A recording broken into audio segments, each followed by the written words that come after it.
Hi, I'm with Bruce Ginsberg, President of New England Ice Cream Corp. Bruce is a past president of the International Association of Ice Cream Distributors and Vendors, and he's the president-elect.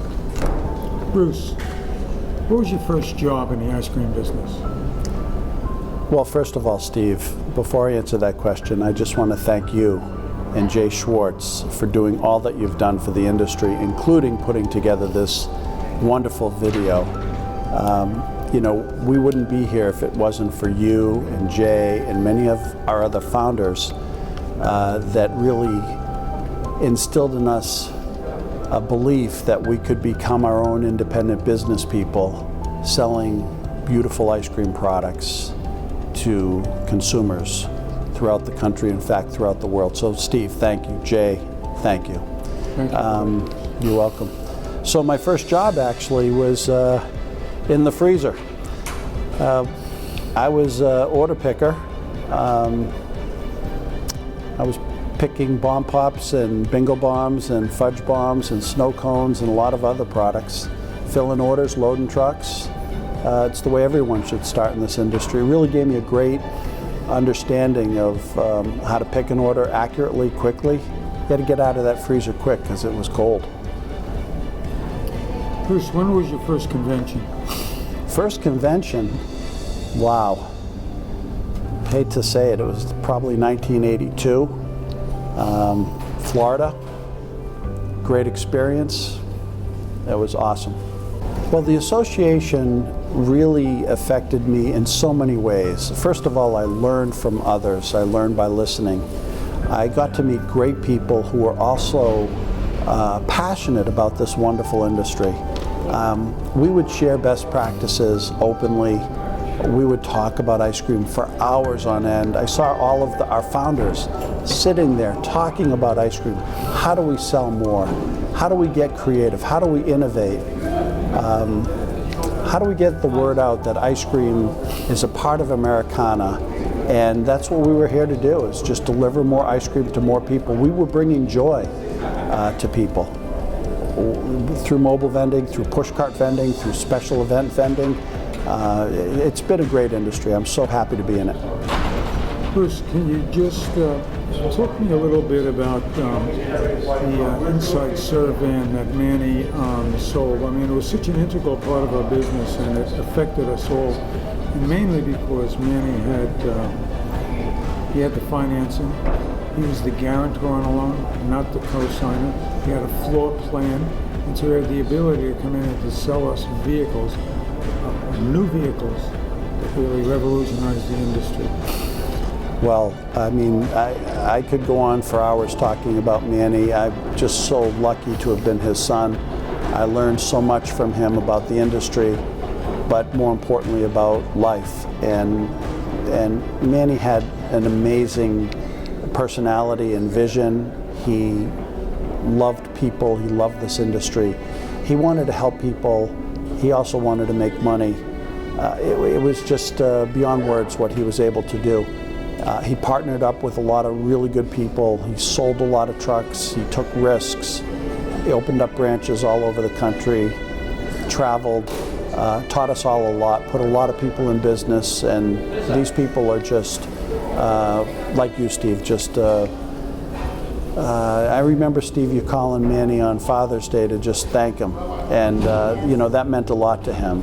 And a lot of people were able to get into this industry that he helped, and they helped him too. So, you know, I think I was just lucky to be able to witness it all. You know, Manny, he loved Doc Abernathy.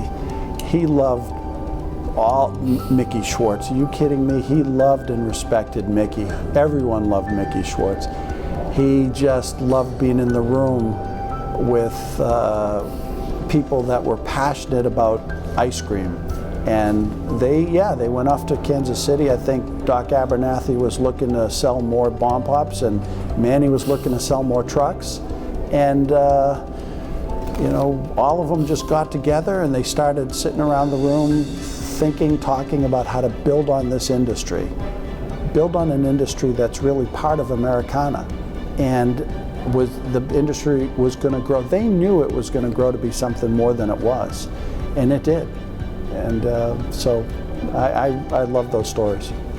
Well, the future for our association actually starts here and now. I mean, we've been together as a group for 50 years, learning and pushing each other and pulling and getting knocked down and getting back up. And we've seen players come and go, and we've seen changes in business. I mean, it's incredible. We've sold tens of millions of dozen ice cream bars, tens of millions of dozens of ice cream. And we're going to continue to do that by being creative and innovative, finding new ways to reach new consumers on the go along the way. Here they are. We're going to find them, and we're going to satisfy their needs with frozen dessert products. There's going to be more innovation. We're so lucky to have Good Humor Breyers, Unilever, Nestle, Mars, Blue Bunny, Wells Blue Bunny. I mean, look what they've done. There are others, and I shouldn't even list them because I'll forget, but there are many in our industry that have invested into innovation that have helped us, giving us great products to sell to the consumers and to find other channels to sell these products in. And that's how we've made a living. And more importantly, Steve, I just want to remind you, what we've done as an industry is created hundreds of thousands of jobs. We've helped people make money and live good lives and give back to their communities, and so this is a really important industry. Going forward, we're going to be heavily based on continuing to be of service. We're going to utilize technology of how to find customers, consumers, and satisfy their needs. You know, you could take up your smartphone, press a button, get ice cream delivered to a special event, to a beach concession, to a beach party. You can arrange for ice cream to be delivered to your dorm room at 2 o'clock in the morning. So there's a lot going on, and we're going to be a part of it, and welcome all of our fellow association members to join in and contribute ideas and share best practices so we can become even better than what we are now. Well, right now we've seen mobile vendors get into DSD, servicing multi-unit operators like CVS, Walgreens, Rite Aid. We sell to Amazon, we sell to GoPuff. Not when I say we, not just my company, New England Ice Cream, but many of our members are selling to many channels, and we're doing it the right way. I mean, remember, the most critical thing about handling ice cream is if you don't handle it right, it melts. And if it melts and refreezes, then the consumer doesn't get the product that was intended. Isn't that amazing? We have manufacturers, global players, big, wonderful brands that sometimes allow their brands to be distributed through broadline distribution companies that don't handle the product with their kit gloves. And look, these broadliners are wonderful, they're big, they're powerful, and we fully respect them. We will respectfully submit as DSD operators and mobile vendors and special events operators that we handle the ice cream with the love that was put into producing it. And because we handle it with that care and concern, it's delivered to the consumers without jeopardizing the integrity of the product. Because after all, if somebody eats an ice cream and it had been tempered, melted and refrozen, they open it up and look at it, boom, they'll blame the brand and they won't buy it again. That hurts our industry. So quality and care of that ice cream is so paramount to our industry's success. And I know everyone in this room shares that. That's why they're here. You know, some of us have diversified our business and carry some other products, but really we're all here because we all share a love of selling ice cream and making money selling ice cream and satisfying people selling ice cream and bringing joy to the world by selling ice cream. Bruce, I want to thank you. Thank you, Steve. Good job. Thank you.